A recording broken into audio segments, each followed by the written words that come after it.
Bonsoir, bonne rupture de jeûne et merci de recevoir ce 19h45 de la télévision Labari.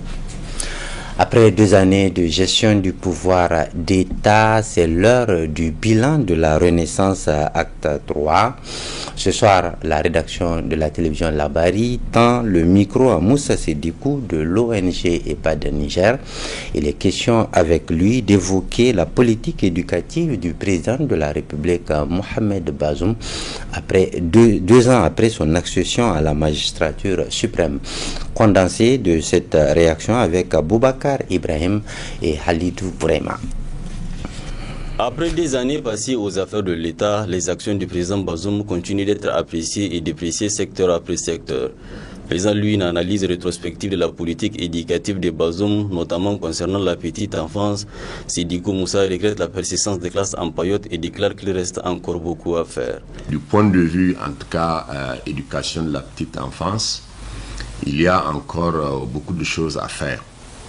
C'est vrai, à l'entame de son premier mandat, ou en tout cas lors de sa prestation de serment, le président de la République a mis l'éducation au deuxième rang de ses priorités après la sécurité.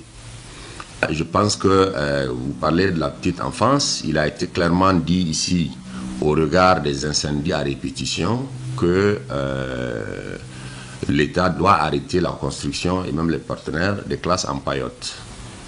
À ce niveau également, nous avons vu, même en 2022, les incendies qui ont malheureusement ravagé beaucoup de classes paillotes, mais également qui ont fait aussi leur lot de victimes d'enfants innocents qui sont partis à la recherche du savoir, malheureusement qui ne sont plus jamais revenus à leurs parents.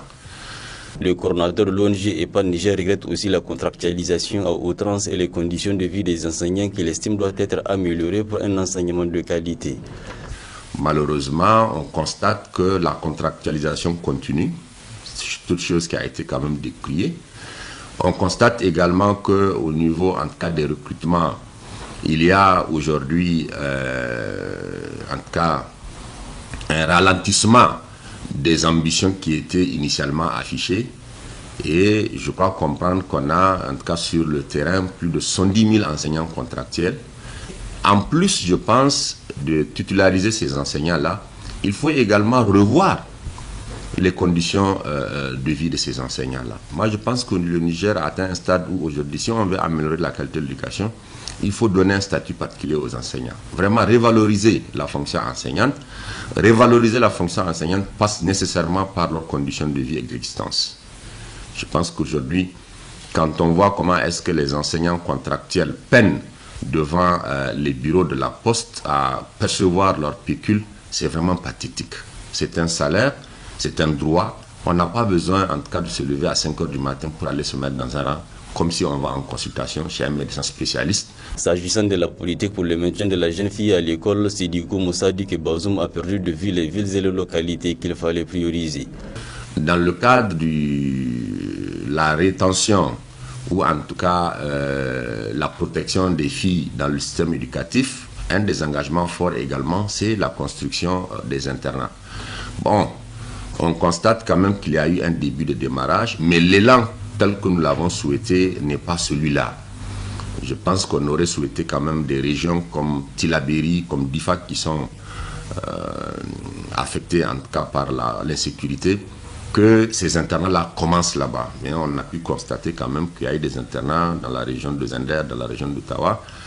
L'attente, c'est que là où il y a beaucoup plus des enfants qui sont touchés par l'insécurité, et cette insécurité qui a affecté leur cursus scolaire, on aurait souhaité quand même que la priorité soit donnée à ces régions-là pour pouvoir en tout cas protéger ces filles-là. S'alliant malgré tout l'engagement politique et budgétaire du président dans ce sens, le coordonnateur invite à intensifier l'accent sur la bonne gouvernance, le gage selon lui pour atteindre les objectifs fixés. La chaleur s'installe et malheureusement chez nous au Niger, cette période rime avec les coupures tous azimuts de l'énergie électrique. notamment dans les grands centres urbains dont Niamey, la capitale. Qu'est-ce qui explique cette situation, mais surtout quelles sont ses conséquences sur la population, surtout en cette période du mois béni de Ramadan où l'électricité est très sollicitée par les jeunes. Harriata Salah tente de répondre à cette question. Depuis quelques jours, Niamey, la capitale, a renoué avec les coupures d'électricité. Du coup, l'impact de ces coupures se ressent dans tous les secteurs d'activité. Les secteurs les plus touchés est le commerce et autres alimentations, où ces coupures causent des dommages aux appareils électriques. Les gérants des alimentations expriment leur ras-le-bol.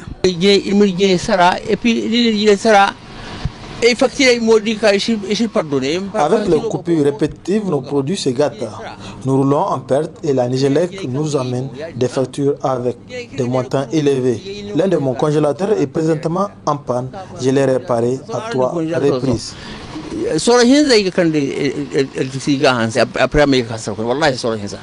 Les frais d'awa et solani dingue kulsuba dungay ndi coupure temo et kulnansara.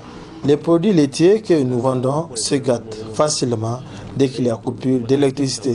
Ces coupures nous causent des désagréments. Même les réfrigérateurs tombent en panne très souvent.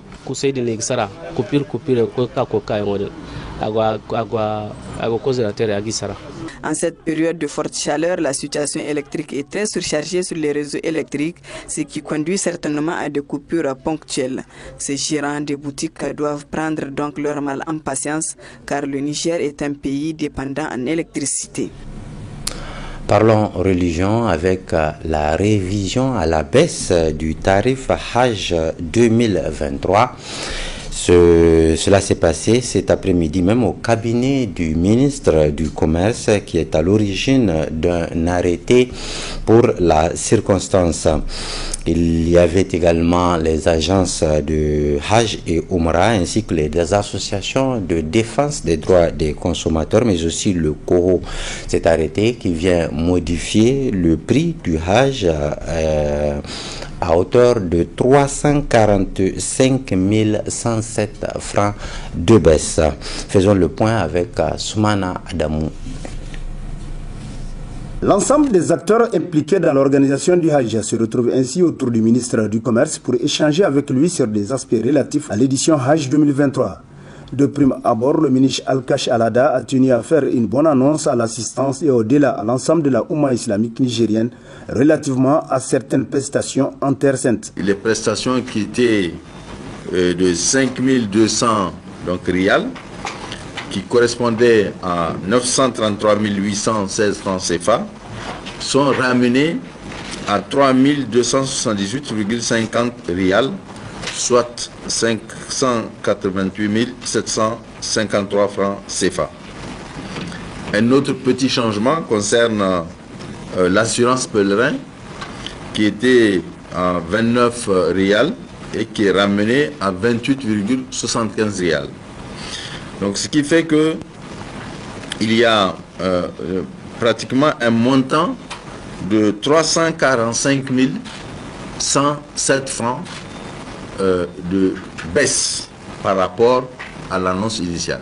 Une réduction de ces différentes prestations saoudiennes que l'État du Niger a jugé nécessaire de répercuter sur le prix du Hajj 2023. Il nous est paru nécessaire de vous convier, non seulement pour vous informer, mais aussi pour changer le prix du Hajj, qui ne sera plus de 3 603 840 francs, mais qui sera de 3 258 733 francs.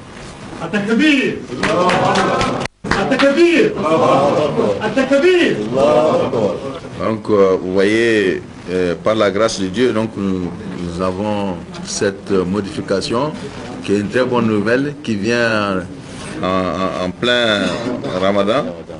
Et donc nous rendons grâce à Dieu et merci donc à tous. Et donc voilà, les prix vont changer.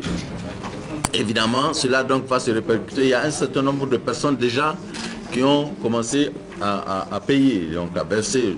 Je crois que ça tourne autour de 5000 personnes Et bien, donc ces 5000 personnes-là, il faudra que pour chacune d'entre elles, donc les 345 107 francs doivent leur être remboursés.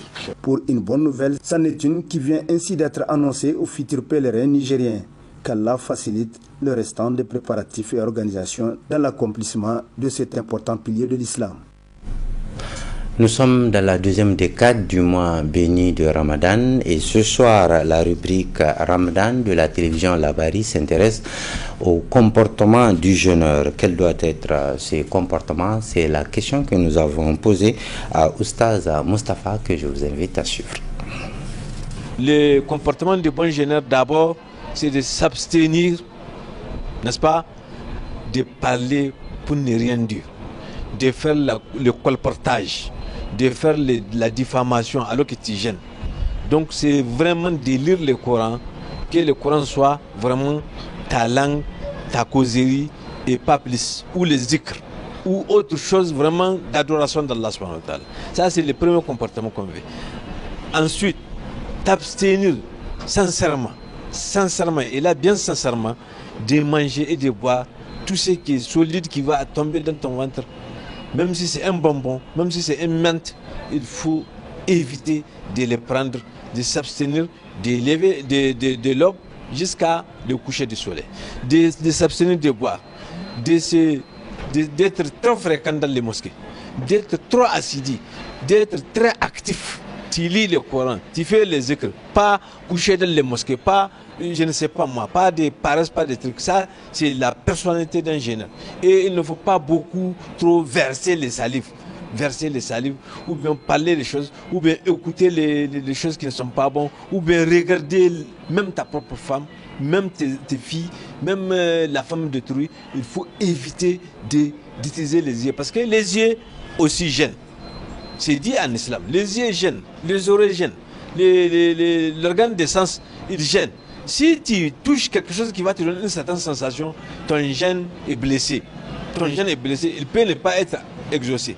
Donc vous voyez, le comportement d'un jeûneur, c'est des comportements modèles, c'est des comportements exemples d'abstinence au vrai sens du mot, de s'abstenir à tous ces qui gestes et actions qui sont nuisibles à la personne humaine ou aux jeunes, par le respect des jeunes qui tiennent. Alors maintenant à Agadez, précisément dans la commune rurale d'Ingal, pour nous intéresser à une variété de dattes appelée Al-Madinata. Cette variété spécifique à la localité proviendrait de la Mecque selon un maraîcher. Je vous propose de suivre l'interview réalisée par nos confrères du studio Kalangu. C'est pas Medina seulement, c'est toutes les dattiers là.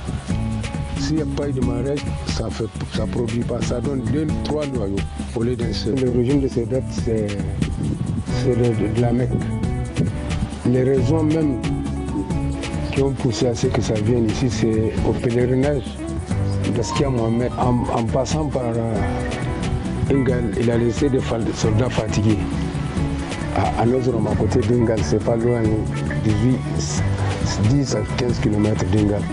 Maintenant, arrivé à la Mecque, il a cherché un moyen de résistance pour ces gens-là. Il a envoyé des dattiers se diriger à Medina. Il a envoyé des shérifs et un Ansari du Maroc. Ils sont venus à Ingal. Il a le retrouvé de l'endroit. Il a demandé aux gens là de creuser un trou jusqu'au coudé. Maintenant, à partir de ce coudé-là, dès qu'ils remettent le sable, si c'est plein, c'est juste, c'est là. Si c'est pas plein, ils ont creusé, ils ont trouvé que c'est l'endroit, ils sont restés.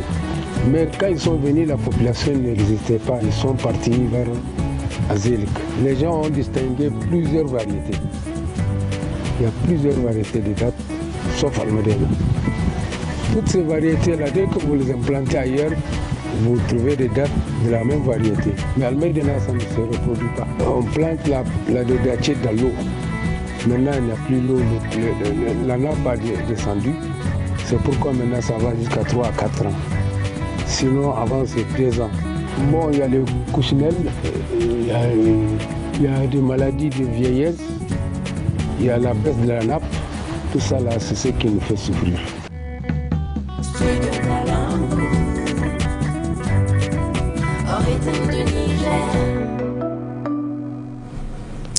Ce journal vous sera rediffusé tout à l'heure à 22h45.